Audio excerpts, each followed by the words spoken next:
Hello everyone, welcome to Preethi Kumar vlogs. ಇವತ್ತು chicken pepper dry ಮಾಡೋಣ ಅಂತ ಎಲ್ಲ ರೆಡಿ ಮಾಡ್ಕೊಳ್ತಾ ಇದ್ದೀನಿ. ತುಂಬಾ ಟೇಸ್ಟಿಯಾಗಿರುತ್ತೆ. ನೀವು ಸಹ ಮನೇಲಿ ಟ್ರೈ ಮಾಡಿ. ಇಂಥ ರೆಸಿಪಿ ಬೇಕು ಅಂದರೆ ನನ್ನ ಚಾನಲ್ನ ಸಬ್ಸ್ಕ್ರೈಬ್ ಮಾಡಿ. ಮೊದಲಿಗೆ ಗ್ಯಾಸನ್ನು ಹಚ್ಚಿ ಒಂದು ಬಾಣಲಿಗೆ ಎಣ್ಣೆಯನ್ನು ಹಾಕ್ಕೊಂಡಿದ್ದೆ. ಎಣ್ಣೆ ಬಿಸಿ ಆದಮೇಲೆ ಇಲ್ಲಿ ನೀಟಾಗಿ ವಾಶ್ ಮಾಡ್ಕೊಂಡ್ರಂಥ ಚಿಕನನ್ನು ಹಾಕ್ಕೊಳ್ತಾ ಇದ್ದೀನಿ. ಆದಷ್ಟು ಚಿಕನು ಚೆನ್ನಾಗಿ ಫ್ರೈ ಆಗಬೇಕು, ಆಗ ಟೇಸ್ಟಿಯಾಗಿರುತ್ತೆ. ಇಲ್ಲಿ ಚೆನ್ನಾಗಿ ಚಿಕನನ್ನು ಫ್ರೈ ಮಾಡ್ಕೊಳ್ತಾ ಇದ್ದೀನಿ. ಇದಕ್ಕೆ ನಾನೀಗ ಅರಿಶಿನದ ಪುಡಿಯನ್ನು ಹಾಕ್ತೀನಿ. ತುಂಬ ಜನ ಅರಿಶಿನದ ಪುಡಿಯನ್ನು ಮಾಂಸ ತೊಳಿಬೇಕಾದ್ರೇ ಹಾಕ್ಕೊಳ್ತಾರೆ. ನಾವಿಲ್ಲಿ ನೀಟಾಗಿ ವಾಶ್ ಮಾಡಿಕೊಂಡು ಇಲ್ಲಿ ಫ್ರೈ ಮಾಡಬೇಕಾದ್ರೆ ಬಳಸ್ತಾ ಇದ್ದೀವಿ ಅರಿಶಿನದ ಪುಡಿಯನ್ನು. ಸೊ ಇದನ್ನು ಸಹ ಚೆನ್ನಾಗಿ ಫ್ರೈ ಮಾಡ್ಕೋಬೇಕು. ನೀರೆಲ್ಲ ಚೆನ್ನಾಗಿ ಬಿಡಬೇಕು. ಆ ಥರ ಸ್ವಲ್ಪ ಹೊತ್ತು ಚಿಕನ್ನ ಅರಿಶಿನದಲ್ಲಿ ಫ್ರೈ ಮಾಡಬೇಕು. ಈಗ ಇದಕ್ಕೆ ಎಷ್ಟು ಬೇಕಷ್ಟು ಉಪ್ಪನ್ನು ಹಾಕ್ಕೊಳ್ತೀನಿ. ಎಷ್ಟು ನೀರು ಬಿಟ್ಟಿದೆ ನೋಡಿ. ಹಸಿ ಮೆಣಸಿನಕಾಯಿ, ಶುಂಠಿ ಬೆಳ್ಳುಳ್ಳಿ ಪೇಸ್ಟು, ಕರಿಬೇವು, ಕೊತ್ತಂಬರಿ ಮತ್ತು ಪುದೀನ, ಈರುಳ್ಳಿ, ಟೊಮ್ಯಾಟೊ, ದಪ್ಪ ಮೆಣಸಿನ್ಕಾಯಿ, ಇಷ್ಟು ಇಂಗ್ರೀಡಿಯೆಂಟ್ಸನ್ನು ನಾವಿಲ್ಲಿ ಬಳಸ್ತಾ ಇದ್ದೀನಿ. ನಾವು ಚಿಕನ್ ಎಷ್ಟು ಚೆನ್ನಾಗಿ ಫ್ರೈ ಮಾಡ್ಕೊಂಡಿದ್ದೀವಿ. ಈಗ ಇದಕ್ಕೆ ನಾನು ಚೆನ್ನಾಗಿ ಫ್ರೈ ಆಗಿರುವಂಥ ಚಿಕನ್ನಿಗೆ ಇಲ್ಲಿ ನಾನು ಈರುಳ್ಳಿಯನ್ನು ಹಾಕ್ಕೊಳ್ತಾ ಇದ್ದೀನಿ. ತುಂಬ ಜನ ಈರುಳ್ಳಿ ಫ್ರೈ ಆದಮೇಲೆ ನಂತರ ಚಿಕನನ್ನು ಹಾಕ್ತಾರೆ. ನಾವಿಲ್ಲಿ ಚೆನ್ನಾಗಿ ಚಿಕನನ್ನು ಫ್ರೈ ಮಾಡಿಕೊಂಡು ಆಮೇಲೆ ನಾನಿಲ್ಲಿ ಈರುಳ್ಳಿಯನ್ನು ಹಾಕ್ತಿದ್ದೀನಿ. ಈರುಳ್ಳಿಲಿ ಸ್ವಲ್ಪ ಹೊತ್ತು ಚೆನ್ನಾಗಿ ಫ್ರೈ ಆಗಬೇಕು.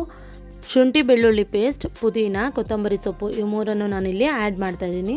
ಇದ್ರ ಜೊತೆ ಚೆನ್ನಾಗಿ ಚಿಕನನ್ನು ಫ್ರೈ ಮಾಡ್ಕೋಬೇಕು. ಸ್ವಲ್ಪ ಹೊತ್ತು ಈ ಫ್ಲೇವರ್ ಎಲ್ಲ ಚೆನ್ನಾಗಿ ಹಿಡಿಬೇಕು ಚಿಕನ್ಗೆ, ಅಲ್ಲಿವರೆಗೂ ಫ್ರೈ ಮಾಡ್ಕೊಳ್ತೀನಿ. ಪುದೀನ ಹಾಕೋದ್ರಿಂದ ಆ ಪುದೀನ ಫ್ಲೇವರ್ ಜೊತೆಗೆ ತುಂಬ ಟೇಸ್ಟಿಯಾಗಿರುತ್ತೆ ಪೆಪ್ಪರ್ ಚಿಕನ್ನು. ಈಗ ನಾನು ಇದಕ್ಕೆ ಹಸಿರು ಮೆಣಸಿನ್ಕಾಯಿನ ಹಾಕ್ಕೊಳ್ತಾ ಇದ್ದೀನಿ. ಹಸಿರು ಮೆಣಸಿನ್ಕಾಯಲ್ಲೂ ಸಹ ಚೆನ್ನಾಗಿ ಫ್ರೈ ಮಾಡ್ಕೊಳ್ಬೇಕು. ಚೆನ್ನಾಗಿ ಟೇಸ್ಟಿಯಾಗಿರುತ್ತೆ. ನೀವು ಇಲ್ಲಿ ಪೆಪ್ಪರ್ ಪೌಡರ್ನ ಯೂಸ್ ಮಾಡೋದ್ರಿಂದ ಹಸಿಮೆಣಸಿನ್ಕಾಯಿ ನಿಮಗೆ ಎಷ್ಟು ಬೇಕೋ ಅಷ್ಟನ್ನು ಹಾಕ್ಕೊಳ್ಳಿ. ನಾನಿಲ್ಲಿ ನಮಗೆ ಸ್ವಲ್ಪ ಖಾರವಾಗಿ ಬೇಕು ಅಂತ ಸ್ವಲ್ಪ ಜಾಸ್ತಿ ಮೆಣಸಿನ್ಕಾಯಿನ ಹಾಕ್ಕೊಂಡೆ. ಲಾಸ್ಟಿಗೆ ಅಂದರೆ ಹಸಿಮೆಣಸಿನ್ಕಾಯಿ ಆದಮೇಲೆ ನಾನಿಲ್ಲಿ ದಪ್ಪ ಮೆಣಸಿನ್ಕಾಯಿನ ಹಾಕ್ಕೊಳ್ತಾ ಇದ್ದೀನಿ.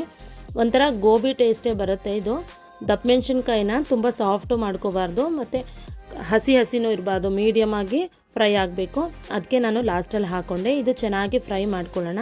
ಈಗ ಸ್ವಲ್ಪ ಚೆನ್ನಾಗಿ ಫ್ರೈ ಆಗಿದೆ. ಇದಕ್ಕೆ ನಾನೀಗ ಲಾಸ್ಟಲ್ಲಿ ಟೊಮ್ಯಾಟೋನ ಹಾಕ್ಕೊಳ್ತಾ ಇದ್ದೀನಿ. ಟೊಮ್ಯಾಟೊ ಸ್ವಲ್ಪ ಸಾಫ್ಟ್ ಆಗಬೇಕು, ಚೆನ್ನಾಗಿ ಫ್ರೈ ಮಾಡ್ಕೊಳ್ಳೋಣ. ಚಿಕನ್ನು ಮತ್ತು ಅದಕ್ಕೆ ಹಾಕಿರೋಂಥ ಇಂಗ್ರೀಡಿಯೆಂಟ್ಸ್ ಎಲ್ಲ ಚೆನ್ನಾಗಿ ಫ್ರೈ ಆಗಿದೆ. ಚಿಕನ್ನು ನೀರು ಥರ ಏನಿಲ್ಲ. ಇದಕ್ಕೆ ಮೇನ್ ಇಂಗ್ರೀಡಿಯೆಂಟ್ ಆಗಿ ಮೆಣಸು ಮತ್ತು ಜೀರಿಗೆಯನ್ನು ಹುರಿದಿಟ್ಕೊಂಡು ಪೌಡ್ರ್ ಮಾಡ್ಕೊಂಡಿದ್ದೆ. ಈಗ ಅದನ್ನು ನಾನಿಲ್ಲಿ ಹಾಕ್ಕೊಳ್ತಾ ಇದ್ದೀನಿ. ಇಲ್ಲಿ ಮೆಣಸಿನ್ಕಾಯಿನ ಎಷ್ಟು ಬೇಕು ಅಷ್ಟನ್ನೇ ಹಾಕೊಳ್ಳಿ. ಜಾಸ್ತಿ ಖಾರ ಆದರೆ ತಿನ್ನೋದಕ್ಕಾಗಲ್ಲ. ಇಲ್ಲಿ ಮೆಣಸನ್ನು ಸಹ ಬಳಸ್ತಾ ಇದ್ದೀವಿ. ಮೆಣಸಿನ ಪುಡಿ ಜೊತೆನೂ ಸಹ ಚೆನ್ನಾಗಿ 1-2 ಮಿನಿಟ್ಸ್ ಫ್ರೈ ಆಗಬೇಕು. ಫೈನಲಿ ಪೆಪ್ಪರ್ ಚಿಕನ್ ಅಂತೂ ರೆಡಿ ಆಯಿತು. ಇದು ಚಪಾತಿ ಜೊತೆ, ಪೂರಿ ಜೊತೆ, ಅನ್ನದ ಜೊತೆ ಎಲ್ಲ ಚೆನ್ನಾಗಿರುತ್ತೆ. ನೀವು ಸಹ ಮನೇಲಿ ಟ್ರೈ ಮಾಡಿ. Thank you.